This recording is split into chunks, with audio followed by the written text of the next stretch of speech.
Hello, fellow citizens! I am your host, Jess, and this is your reminder that the weight of the entire world is not on your shoulders, and you can make a difference.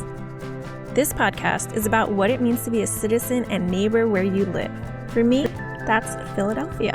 There are lots of ways to be a citizen and a neighbor, and I want to cover all of them in this podcast, starting with the belief that citizens should be informed.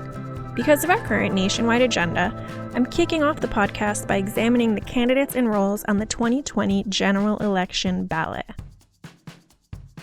Hello, fellow citizens! Today I am joined by somebody who I consider pretty bold.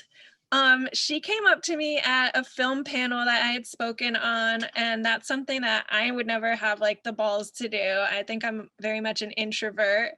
And after that meeting, I'm really happy that she joined me as a production coordinator and an assistant director on some of my projects, but I think I'll always remember her as the director of my wedding. Today, I'm joined by Kristen from New Jersey. Yay! Hi! Thank you so much for joining me. Yeah, I'm happy to be here. Oh, I was waiting for you to say that. So we have a lot to dig into. We're talking about New Jersey Senate candidates, and we're only talking about two of them, but it still is a lot. Yeah, it's quite a lot. I've learned quite a lot. Good. Yeah. So I want our listeners to get to know you a bit well so they can feel that connection of who did all this hard research. Kristen, can you tell us where you live and maybe where all you have lived? Yeah, so right now I am in Burlington County, New Jersey, and I grew up in Burlington County, New Jersey, and I then went to Towson University for school. And then after Towson, I went to Annapolis, which is the capital of Maryland. And after spending some really fun times there, I came back to my hometown. And it's been interesting because my hometown is a red town, and then all of the Maryland states have been blue. So it's been a really interesting experience seeing how each place has a different political map. Wow. So do you see that represented now during this election, like on lawns or in windows or cars? Yeah, absolutely. And I guess in the end though, they sort of are the same, because the people who were you still have very vocal people no matter where you go.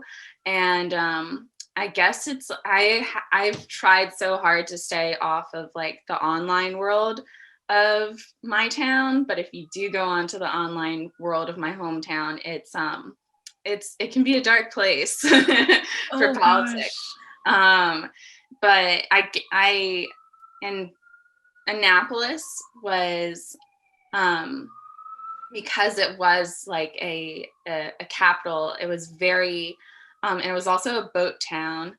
It was very environmentally friendly too. So that, I guess, is it's interesting to know what topics mean more to each town though, I guess. Oh yeah.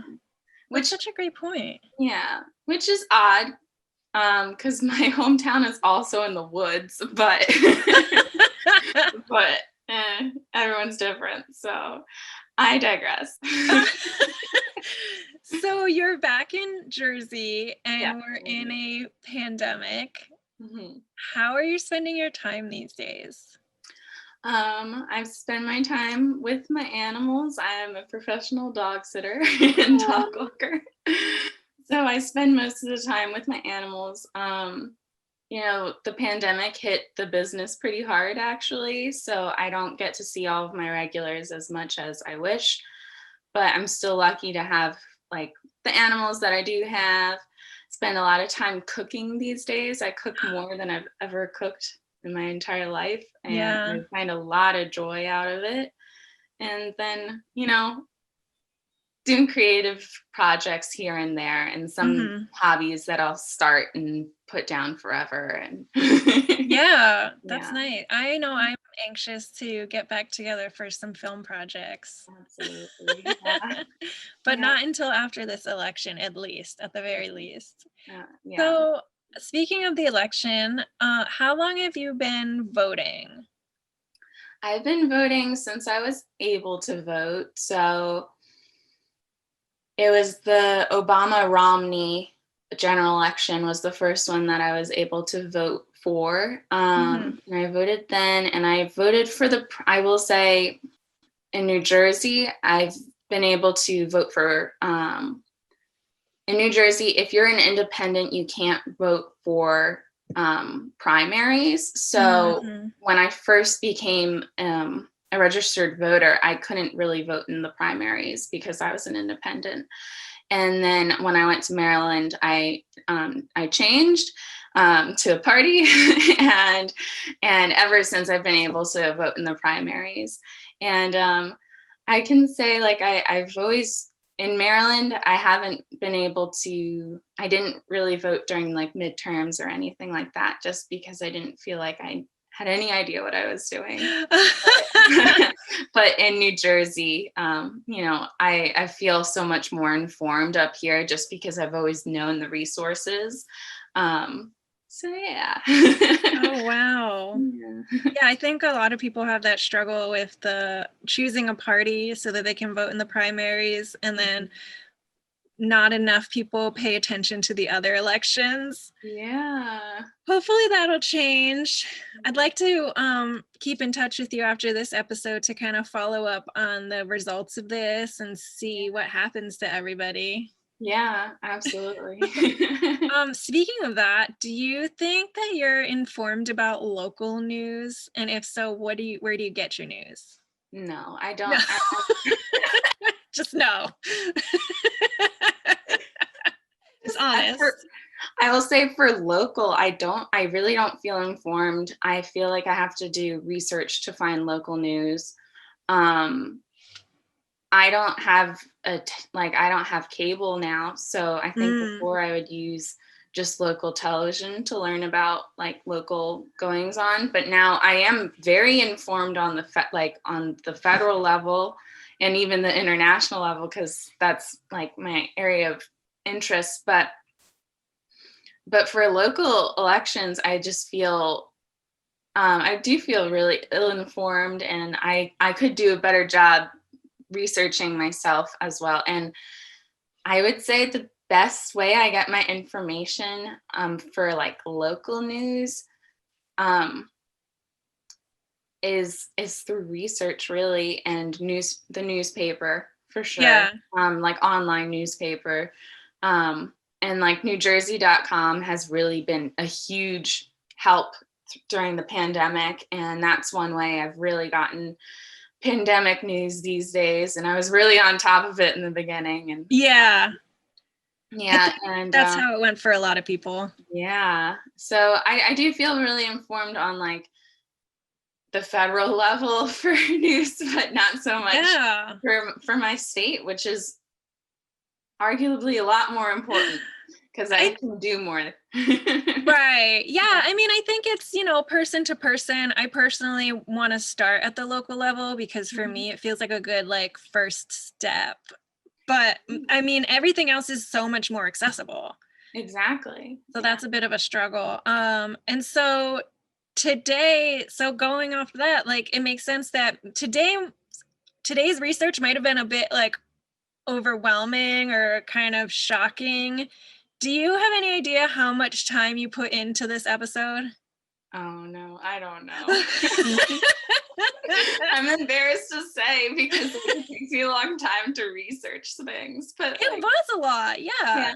I'll just say, more than an hour or two, maybe more than 2 hours. Oh, for sure. Yeah. So what's your schedule like with taking care of your animals? So like, do you have a steady schedule that this was easy to fit in? I was for this. Yeah. It Good. really depends on the week, to be honest, because sometimes I'll get a lot of requests, and then I have my regular dogs, and my regular dogs are easy to fit around for sure. I feel like that's kind of the good side of a somewhat like gig job or freelance is that you're not consistently working 40, 60 hours. So you have time for your local news. Yeah. Yeah, it's exactly. You have time. And I think that's really important. And during the pandemic, a lot of people have found that they're having a little more time, and that's why they are being more politically active. Sort of like a perfect storm, too, because you want to be politically active because we're dealing with the pandemic and an economic, you know, I don't know the right word for it, but it's definitely strange times. Yeah, strange times. We'll just call it that. Yeah. There's a lot happening. Yeah, a lot. And so I hope that everything we present today kind of makes things a little more digestible for listeners, especially those in New Jersey who are going to cast their ballot soon. Yeah. Did you get a mail-in ballot, or are you going to the poll? No, I everyone in New Jersey has been sent a mail-in ballot. Oh, right. So I absolutely, I have a mail-in ballot, and instead of mailing it, I'm going to drop it off. Me and my family, we all decided, well, one of us will take all of our ballots and drop it off in a drop box to be like, hey, it's in there. We know it happened. It didn't get lost in the mail. Yeah. Yeah. That's a great idea. Well, let's bite the bullet, and we're going to talk about the U.S. Senator. Yeah. We're going to talk about two candidates. And before we get to that, I'm going to give a little bit of an explanation of what is a senator. I got this from vote411.org, which says that as a member of the upper chamber of U.S. Congress, the U.S. Senator regulates interstate commerce, interstate communication, interstate transportation, the U.S. Mint, and the supply of money. The U.S. Congress creates courts and declares war on foreign countries. The primary function of a U.S. Senator is to make laws. Senators are assigned to serve on committees in which they review bills or proposed laws. Each committee focuses on a different topic, including budget, health, education, foreign relations, transportation, and homeland security. Once a bill is passed in committee, all senators are responsible for voting on it. The Senate also has the power to impeach the president. So each state elects 2 U.S. senators serving staggered 6-year terms, but only one of those seats is up for election at a time. So today we're filling one position, and we're going to talk about the incumbent, Cory Booker, to kick it off. Woof. Are you ready? It's happening. So Booker was born in 1969 in Washington, D.C., and grew up in Harrington Park, New Jersey. He earned a bachelor's and master's degree from Stanford University while there on a football scholarship. He was a Rhodes Scholar at the University of Oxford, where he earned a graduate degree in history in 1994. He then attended Yale Law School, graduated with a Juris Doctor degree in 1997, which paves the way to practice as a lawyer.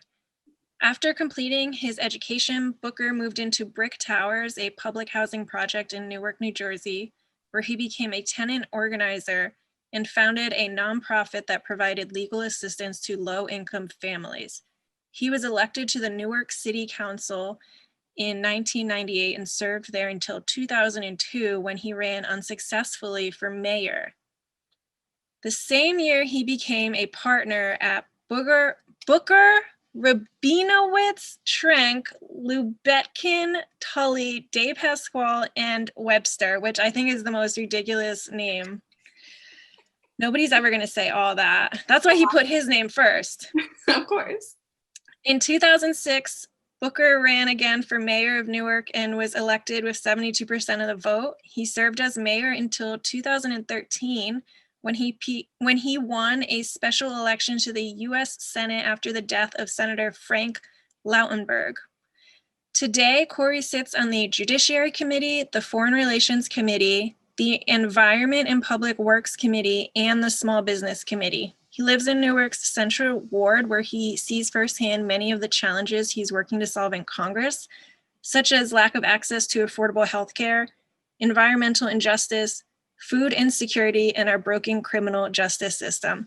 I just have to apologize if I mix up Newark, New Jersey, because I live in Philadelphia, and in Delaware, they have Newark.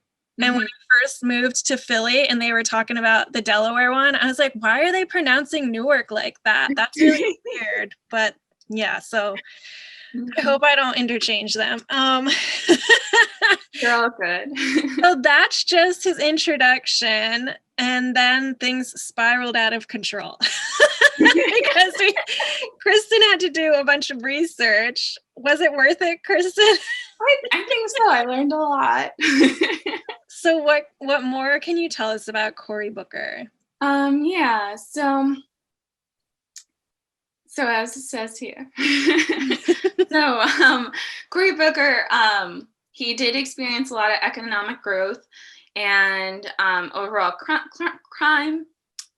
crime declined, affordable housing and green spaces expanded, and services were made more efficient, and educational opportunities increased.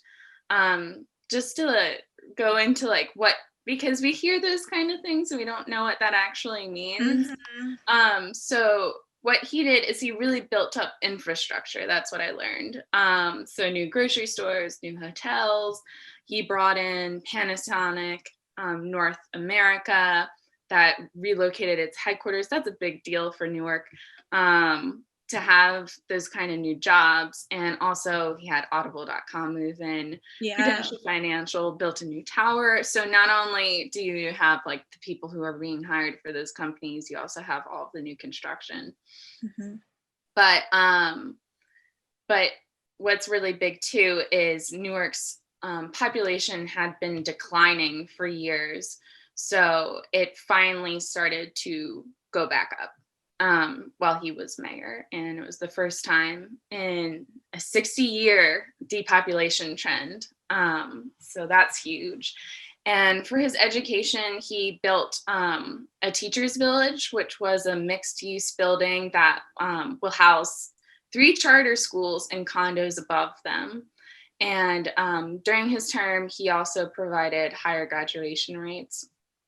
But what's really important is realizing, how he governed his city, how that would reflect onto governing, the state of New Jersey as well as our country, because he has a lot of say over the laws that are passed in our country. For instance, he cares a lot about private charter schools, which is important because charter schools work in some places and they don't work in other places. But he found in his own city that it really worked. So he also, and I think this one's huge and I really liked learning about it, he passed the First Step Act, which became law in December 2018. And the First Step Act was a criminal justice reform. So to go into that, to really understand what he and other senators did alongside with him, he reduced recidivism. I can say that word, which means reducing the amount of inmates who will leave prison and then end up back in jail.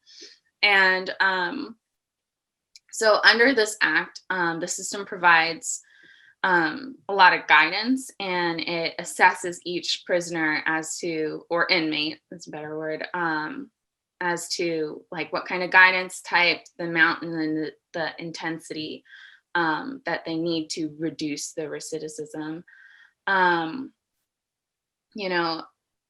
And they also gave an incentive for success, being able to earn good time credits for 54 days of good time credit for every year of their imposed sentence rather than for every year of their sentence served. So that means that an offender sentenced for 10 years in prison and who earns the maximum good time credits each year will earn 540 days of credit. That's a lot. That's over a year. Yeah. And it's a really good first step.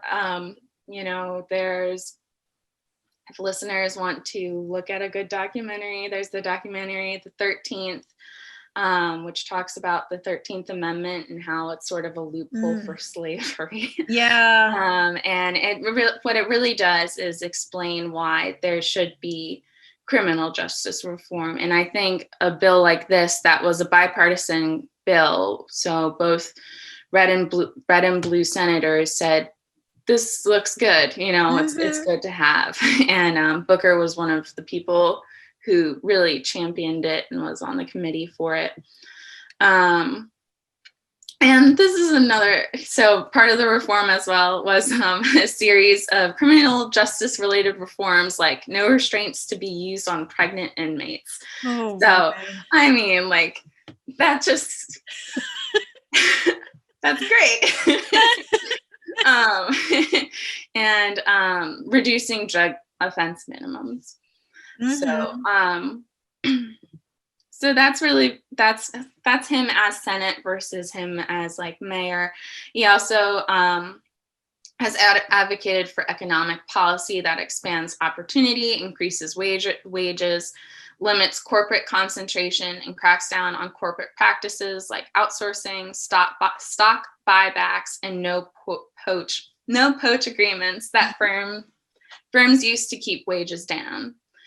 And he's been a leader in the Senate to fight to protect the Affordable Care Act, which he also asked for, increased access to care with lower costs. So building upon what's already there instead of tearing it down and building something new. I did want to touch on like the converse of, this is something that I really learned that I didn't think about before, and I learned during my research,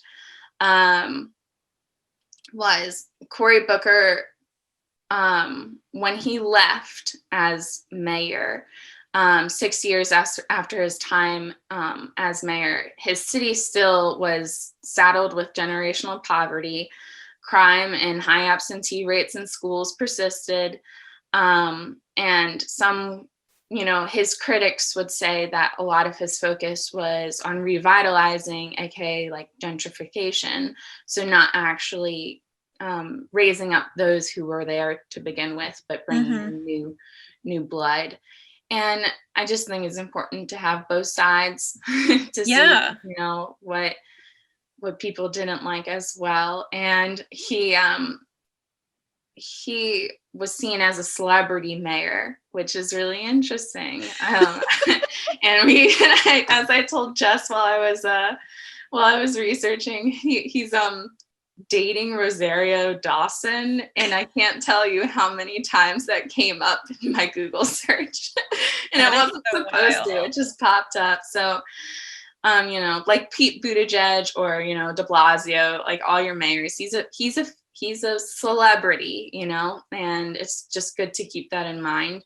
But I also think he has quite a resume behind his time in the Senate. So. I always think that celebrity factor is really interesting, especially in this time with social media where people can share and reshare posts, because my concern with that is that it's great if people know his name, but we need to more so know his history and what he's working on now. And I don't think enough people, if you ask them on the street, like they might be like, yeah, I vote for Cory Booker every time. And you'd be like, but why? I don't know that they would have an answer other than, well, he's just always been our senator. So and I think it's the same with AOC too. Like, I think she has a really great reputation, but I couldn't tell you what she has achieved. Speaking of that though, the interesting part about this is I'm glad that you shared everything that you did, because my usual go-to sources are Vote 411 and Ballotpedia, which have questionnaires. But unfortunately, Cory Booker's team did not provide answers on either of those platforms. Yeah. So that's all we're going off of.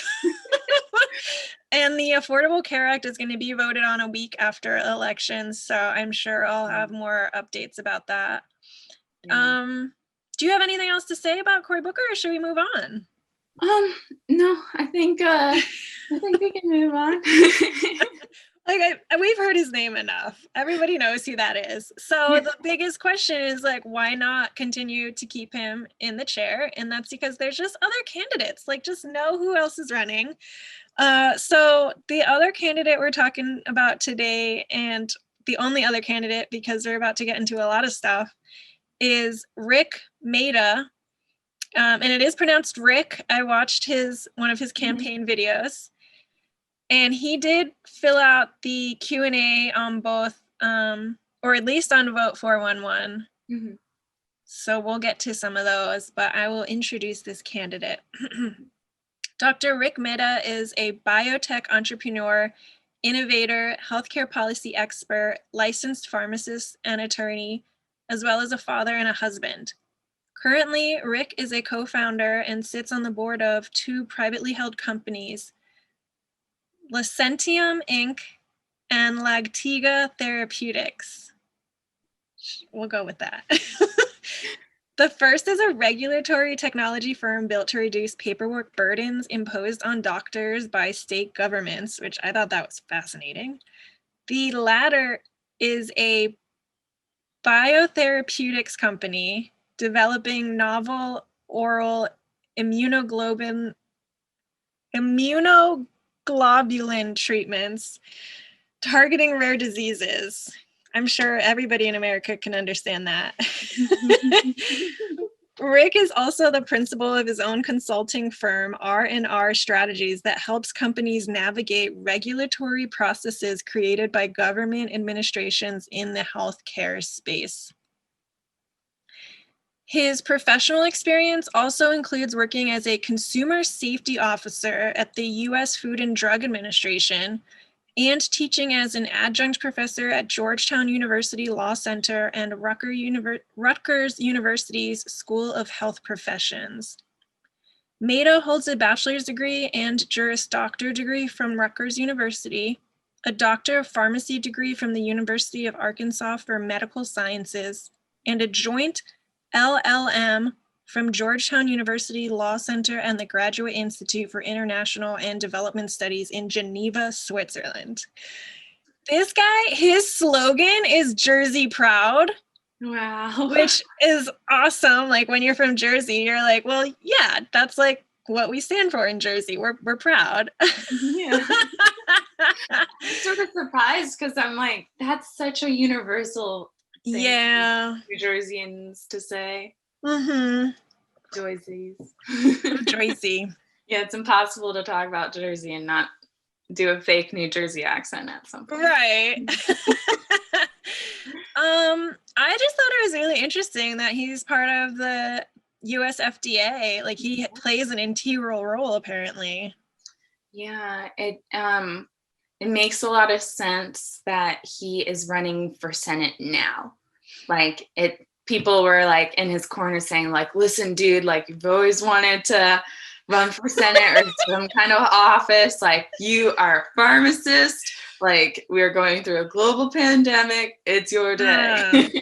Yeah, it's not like out of left field that a guy with a science background is now trying to work in government. And that's always one of my big questions is people who don't come from a political background, why are they trying to get into here? And like, do they stand any chance if you looked at like their LinkedIn page? And I think that he does. I think it's great to have people with a diverse background outside of just studying law their whole lives, but he got that in there too, which I think is really smart and makes me think that like he knew he was going to get into a government seat eventually. Like that's, I think, one of the things he's strived for a long time. Yeah.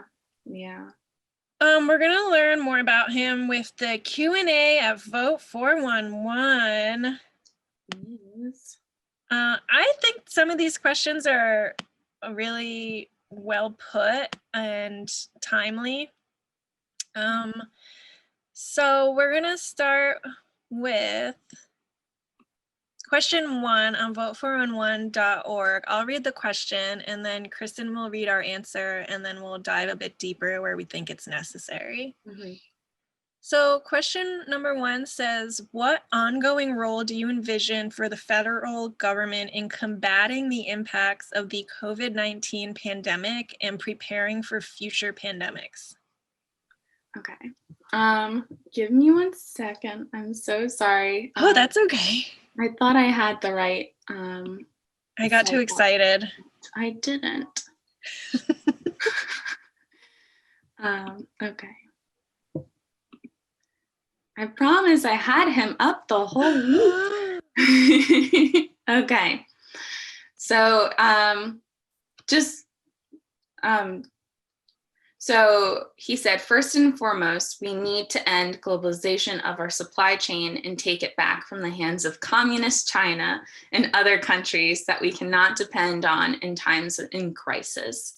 In concert with that, we should enact my Made in America medicines campaign that will require companies to disclose the country of origin of their manufactured drugs. Americans have a right to know where the medicines that they put in their children's bodies were made in America or made in China, and they should be labeled as such. Lastly, we need to empower small businesses, the mom and pop shops, to reopen responsibly and be held hostage and not be held hostage by the arbitrary politicized policies promulgated. Did I have it? Promulgated? I guess. I don't know that word. That's a politician's word. Yeah. By politicians like Governor Phil Murphy, who is single-handedly destroying New Jersey's economy and putting us at even further competitive disadvantage to our neighbors. Yeah, he does not like Governor Murphy. No, he doesn't. Does not. We took a really hard stance against him. And it made me ask why he's not running for governor, but I guess he just feels like this is more of a, if he can get on a committee in Senate, so that makes sense. Mm-hmm. I don't know. I don't really care for when people like attack other people. I'm like, just take your time to tell me about you. Yeah. And I'll say that it's divisive, I guess, but that's how politics have really been lately. Yeah, for sure. I mean, if you want to get a quick vote and you say a line like that, people are going to be like, oh, I don't like Governor Murphy too, so I'm automatically voting for you. No more research for me. Exactly. Yeah, without understanding exactly what Rick is going to do to help you. Yeah.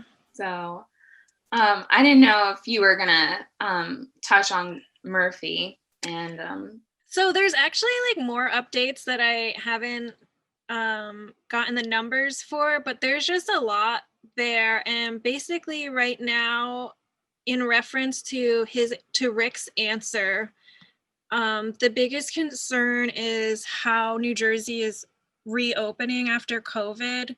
Have you personally felt like there's not enough open as a consumer? I don't. I definitely don't. I also think I don't know how much opinion we want here, right? Right. But sorry, it's okay. No, go ahead. Okay. Yeah, I will say, like, I think Governor Murphy has been trying his best. I think I see it. So I'm on it. I've never been so proud of my governor before, honestly, because I think he isn't your natural leader. I don't think he's a populist. I don't think he's a celebrity. I think he's someone who's just working really hard to get us through a pandemic. And unfortunately, he's also battling our political system, our federal political system, in order to go the New Jersey route. So I think if our federal government did allow some of the recovery money that Governor Murphy was asking for, I'm so digressing right now. Go for it. that it would have been a little bit easier for New Jersey to recover. So obviously, like, things have been made, and it's not perfect. And tomorrow I might wake up and say, like, Murphy did a bad job, did X, Y, and Z. I don't know. That's how 2020 is shaping up. But I think, like, his decision to keep indoor dining closed longer, I think that was a really good call, because it's been proven that because of air ducts, and when you're inside, that the risk of catching coronavirus is much, much higher. And so he made a call, and I know that's really upsetting for some people in the state who want to have more at their disposal, and it can be very tough. It is absolutely tough on the businesses, but I think when you're trying to save people from dying, it's a call you got to make. So that's my personal opinion, but I do acknowledge, like, not everyone feels the same way, and that's okay. Yeah, that is okay. Rick doesn't feel the same way as you. Yeah. No, he doesn't. Not at all. So to get into some numbers, he says on his campaign page, the Coronavirus Aid, Relief, and Economic Security Act, which they're calling the CARES Act. By the way, they do that a lot with acts. They try to come up with these cute acronyms. And then I feel like that sometimes throws people off a bit. But anyway, the CARES Act allocated $2.4 billion to New Jersey when it was signed into law by President Trump on March 17th, 2020. Rick continues to say Governor Murphy was given permission to share the funds with county and local governments and use it for COVID-19 testing and grants to businesses negatively impacted by the pandemic. And Rick says as of late July, only 10% of the funds had been spent. So unfortunately, the New Jersey Treasury page is not the most transparent. So I couldn't find too much to confirm all of this. I'm sure he's getting this from some source. Unfortunately, he didn't cite that source where I saw it on the campaign page. So I did a little bit more digging, and Governor Murphy has been holding press conferences, mostly related to the pandemic, which you can find transcripts of on nj.gov, which I think is just really great for any citizen to know. There's been so many instances where I'm like, wow, this is really accessible. Like, I didn't know this was here. And so people need to know what's available before they're saying that everything is so sneaky. But that's just me on my soapbox for a hot second. So this is really cool. Let me step back a second. So on October 8th, they had a briefing where they talked a little bit about the unemployment. I don't want to read all of this. Okay, let me start with New Jerseyans have sought unemployment benefits since the beginning of the public health emergency in March. And the Department of Labor has released more than $16.2 billion in benefits. Roughly 96% of all who have been deemed eligible have received payments, and the average length of benefits is more than 15 weeks. The department also announced that it has launched the process for workers to receive up to 6 weeks of FEMA lost wages assistance at $300 per week. Eligible claimants will receive the supplemental benefit in a lump sum payment of up to $1,800. While this is not the long-term relief that we had hoped from Washington, it will certainly help struggling New Jersey families, and we welcome that. And Governor Murphy continues, shame on Washington and what's going on right now. Just absolutely extraordinary. The fact that the president has said no more is appalling. For state assistance, county assistance, small businesses, and for anybody out there who is unemployed. And also he also said that unemployment had gone down. So that's really great to hear. And then the next day, which this is like crazy timing, the next day they have another press meeting and they say, Governor Murphy says, Local governments have stepped up to meet the needs of their communities throughout this pandemic, and we are strengthening their efforts today with $60 million in direct relief. We know these funds will be a welcome lifeline of support for essential government services in New Jersey's and New Jersey's taxpayers. And then the Evesham Township, do you know if that's how you say that? It's Evesham, yeah. Okay. That Yeah. mayor, Jacqueline VC, said, "We are incredibly proud that our state took the time to ensure that federal money provided for coronavirus relief would make it to all 21 counties in this state. And we look forward to how this money will aid in our great town's recovery." So Rick said that New Jersey was given $2.4 billion. On the 9th, they said they were going to release an additional $60 million to the government services. And so I haven't added all of that money up, but I just think it's really important what Mayor VC says is that we were taking all this time to figure out how to allocate the money to the 21 counties of New Jersey. And so yeah, it was tough going for a while there, and I hope that anybody who is devastatedly affected is still hanging on. But also there is still money, and there's still money being distributed right now. So I don't know. I see what Rick is saying, and it's hard when that's being heard by people who don't have the time to do the research and are just taking his words for face value. So Yeah. I don't want to tell anybody how to think. I just shared that information to kind of give people more resources to make a decision. But yeah, absolutely. I appreciate it. And I know there was another update on that funding yesterday. So when this is released, the numbers are still going to be changing. But I think at least having that information is a good jumping off point. Yeah, absolutely. And I think it is what's on everyone's minds first right now, because you either want you want to see how we can keep the virus at bay, or you want to see how our economy can open up, or you want to see both, Right. And that has a lot to do with our governors. I think it's governors' time to not just ours, any governor's time to shine right now. Mm-hmm. I didn't know much about my governor until this pandemic happened. So yeah, it really, I do understand why Rick did sort of go after him, I guess now, just talking about it more, because it is on everyone's mind first. So I'm going to expand on the his Made in America medicines. If my computer stops freezing. What? Hold on. And okay. It's got the virus. No. So he wants Made in American medicines. Oh jeez.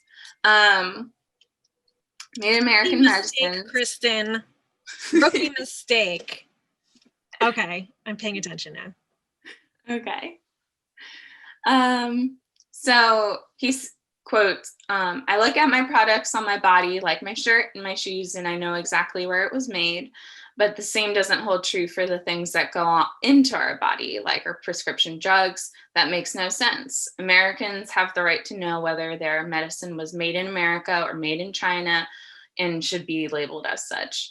Under my Made in America medicine plan, we will bring thousands of manufacturing jobs back to America, provide transparency in the medical supply chain, and reduce the price of prescription drugs, and more importantly, save some lives." He wrote that that there has been, on his campaign page, that there has been medicine contamination from China that has killed people in America. And I couldn't find any information to back that up, but I did want to mention that's something that he wrote, and it's something that he's sort of running on, and why I think he feels so passionate about this Made in America prescription. And I definitely think he has something to say there, because we do know where we get our clothes and we do know where we get our food, so I can understand. I'd be curious to see what the process was to get those on our clothes and our food, and like how difficult is it going to be to get it on prescription drugs? Like, why it doesn't seem like that should be difficult. It doesn't. It really doesn't. So I hope it happens, whether or not he becomes senator. Yeah.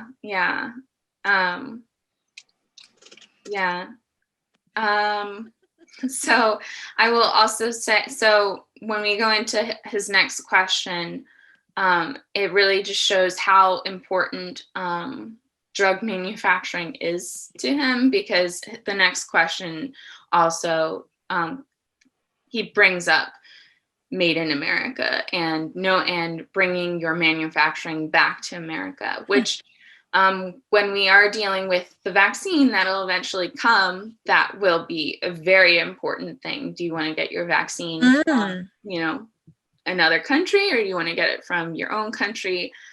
It's important. And I think revving up manufacturing of drugs in America during a pandemic is an important issue to recognize. Yeah, let's get into it. So question 2 on vote411.org asks, what are your top 3 policy priorities? Please explain. My top 3 policy priorities as U.S. Senate would be as follows. 1, rebuild our economy in the wake of COVID-19 by continuing to bring jobs back from overseas and resurrect manufacturing here at home.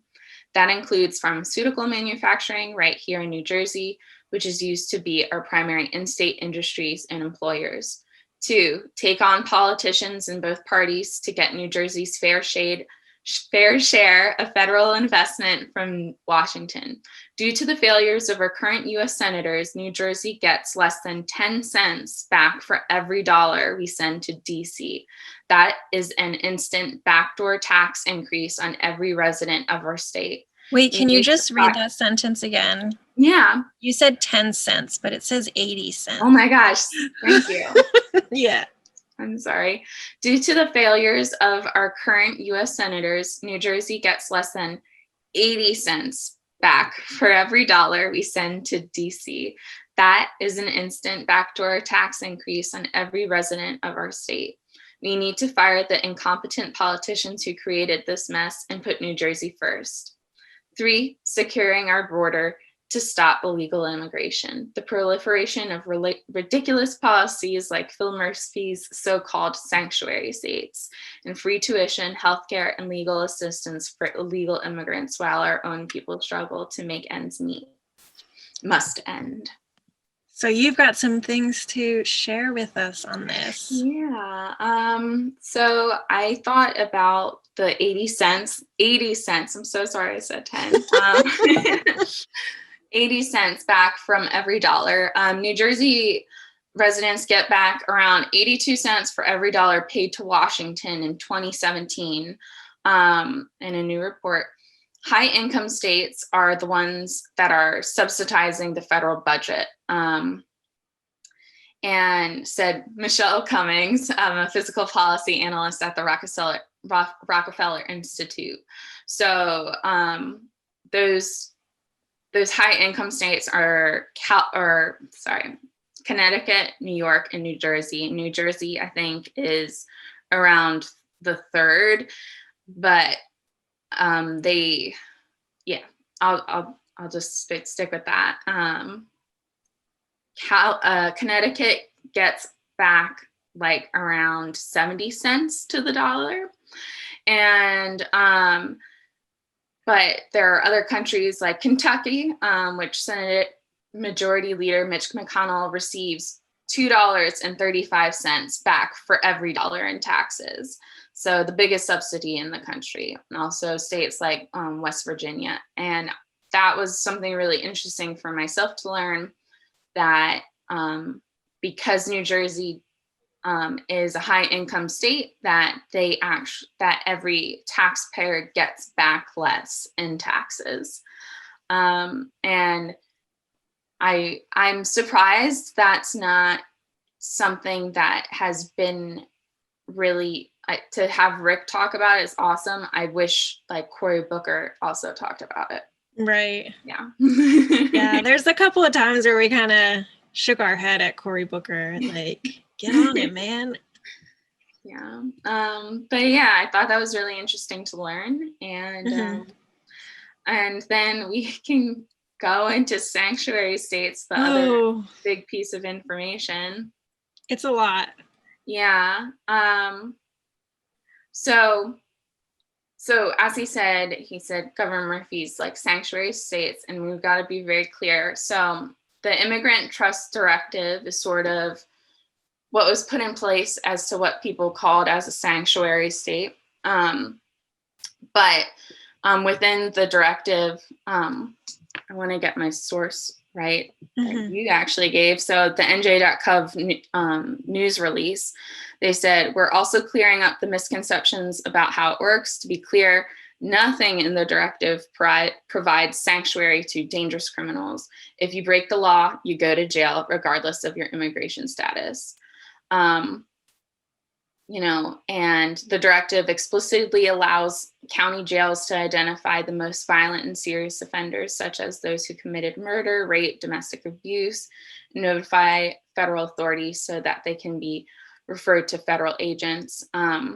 There is no reason that under the directive, these dangerous offenders ever have to be released back into the community. In regards to giving aid to non-citizens, as of October 2016, New Jersey allowed lawfully residing immigrant children and pregnant women to enroll in Medicaid and children health insurance. So there's aid there. Although there's a conversation as to non-citizens do pay taxes, just not being allowed to have documents, essentially.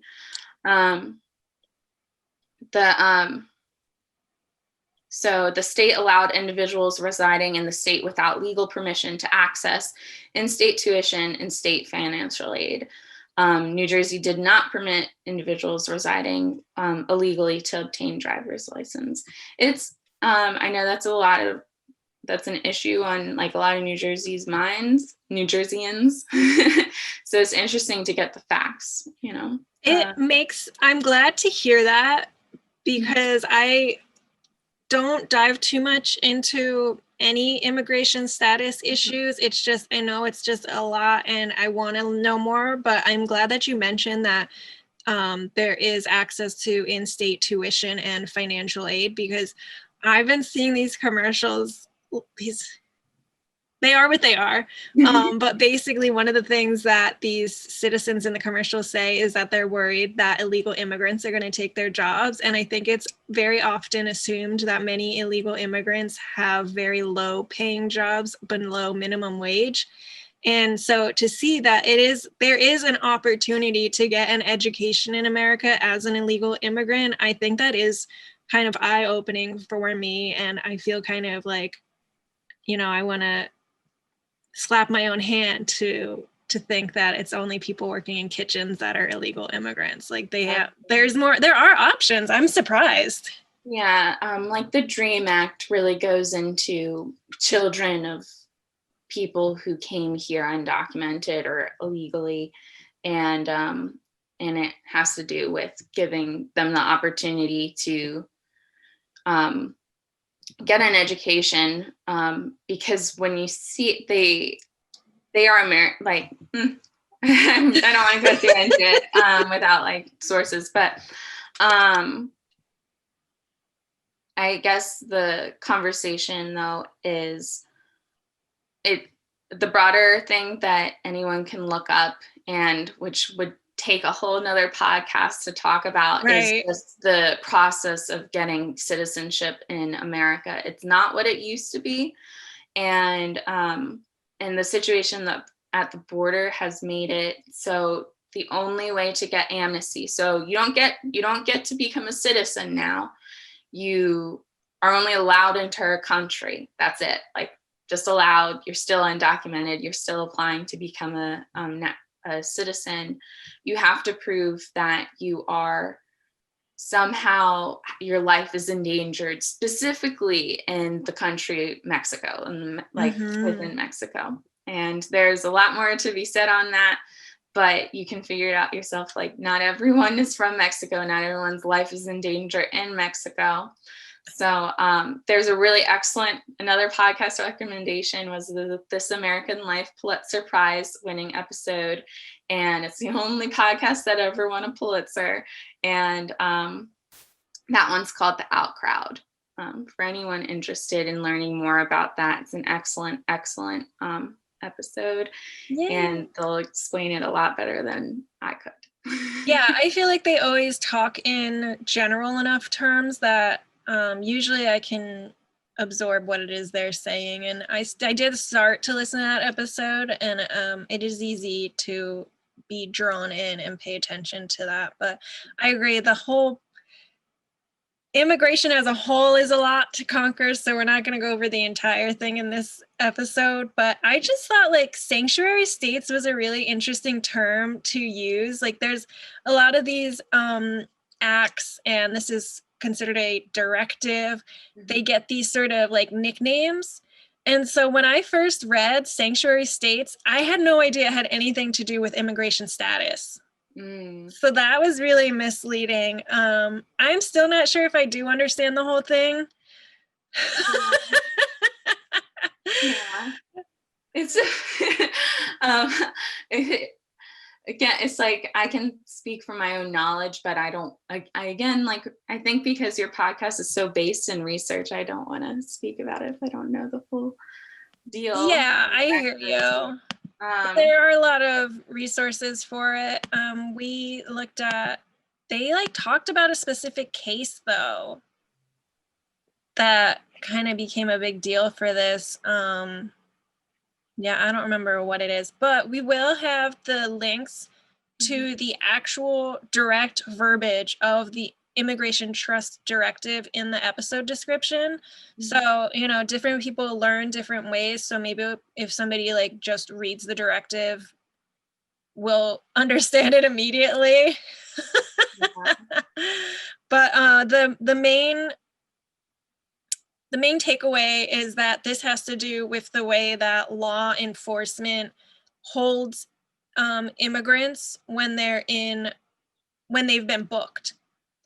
That's basically all I really gathered from it, and how police officers are only supposed to focus on, the law of protecting, and then organizations like ICE are the ones that deal with immigration.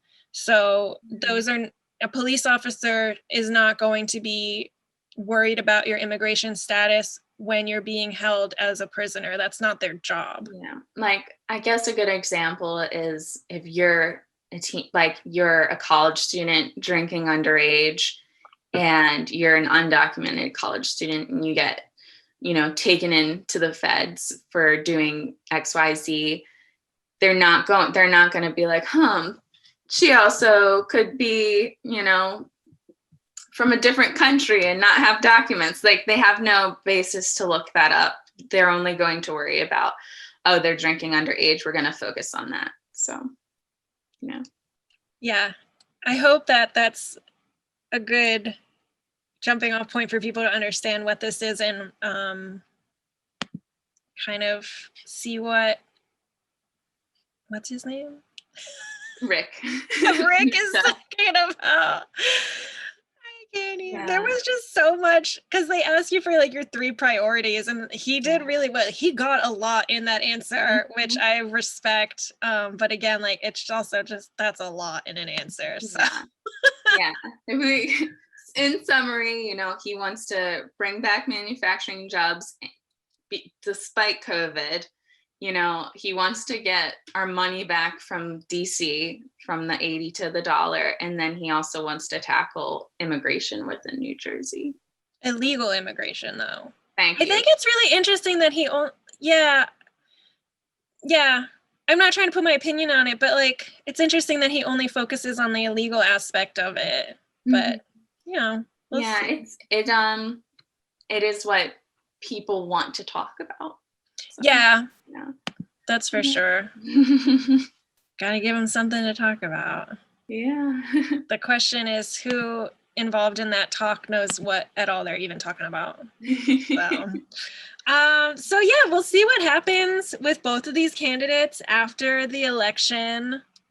You know, Cory Booker's been there for a while, and so some people are like, hey, it's time for a change. And hopefully Kristen will join me again to talk about these candidates. And just to clarify, there are other candidates for U.S. Senator from New Jersey. We just couldn't cover all of them. So go check out your sample ballot. I like to use vote411.org. You can also use Ballotpedia, and usually either one of those will have a link to these candidates' campaign pages, but you can also just like do a quick Google search, and you know, that'll be obviously like their point of view of representing themselves, and then it's kind of on the citizens to do a bit of a deeper dive to get the whole story. But I'm glad that we're done with that talk. Yeah, I mean, we're lucky it's only 2 people.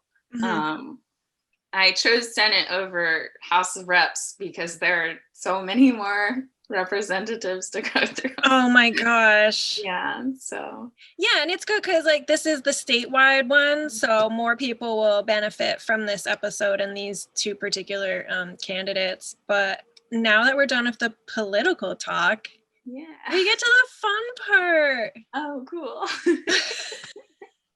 Kristen, how would you say you're being neighborly these days? Yeah, so I have a really special job in that, like, I work for a lot of my neighbors, and so I've gotten to get close to them and become friends. And what's really odd is we're in this pandemic, so we can't really talk to people anymore, but we can help in the ways that we can. So for my more like at-risk neighbors, I try to do their grocery shopping, or at least like help them here and there when I can. Grocery shopping has become one of the most stressful tasks in our like world right now. So any way to help in that regards, I will try, but you know, I can't always help with it. And I think a really good way to be neighborly is honestly to be respectful to your neighbors and to be unconditionally respectful. That means if someone wrongs you, you still treat them with respect. And that means if someone, you know, isn't believing in what you believe, or if someone doesn't have the practices that you practice, you know, always treat them with respect. That doesn't mean accepting what they do, but it means to always be respectful and kind. And I think that's a big neighborly thing these days, when with like the masking movement and social distance, you know, it's important that you at least check with someone and be communicative to, in a way, you're being neighborly because you're caring about another person's health or about their mental health. And also checking up on your neighbors and your friends is a big deal. So I love that. I love everything about that. I think it's really important for us to give everybody the benefit of the doubt, whether or not we meet them, because sometimes you just see people in passing, or sometimes you see them, you know, with their sticker of their political preferences. And it's been on my mind a lot lately how, you know, we're stressing this issue with race. But right now, during the election, I think we need to bring the concept of that to our fellow citizens that have their own points of view of their political parties. You know, the Green Party is real. Liberalists are real. Those people really believe in what they stand for. And it just hurts when people are like, those things don't exist. And if you vote for that party, then like you're voting for the wrong people. And I'm like, they're voting for what they believe in. So don't tell them that they're wrong if you're going to tell me we can't. Yeah. It's I tried doing a little bit of research on voting, what it means to vote third party, like voting Libertarian or Green Party. And it's really difficult to understand the numbers because it changes state by state. Yeah. So everyone can make their own choice, but it is, like you said, like you just said, it's what you believe in. And I respect that, I can't, Mm-hmm. if that's where your heart is, even if it's something vastly different from me, like I can still be respectful. It doesn't mean I'm not going to try and change it. Like, change Yeah. your mind, but like, it doesn't mean just dismissing, because I don't think Yeah. it gets us anywhere. Yeah. I mean, there's just, look at any of your like states websites for those parties and see like how many people are part of that, because they believe in something, and it's hard to just dismiss people around you. You never know what people believe in also. So like, be careful what you say around people, God forbid you're in the room with a libertarian and you say something nasty about a libertarian. You can't see libertarians when you just look at them. So I don't have to tell you what party I represent.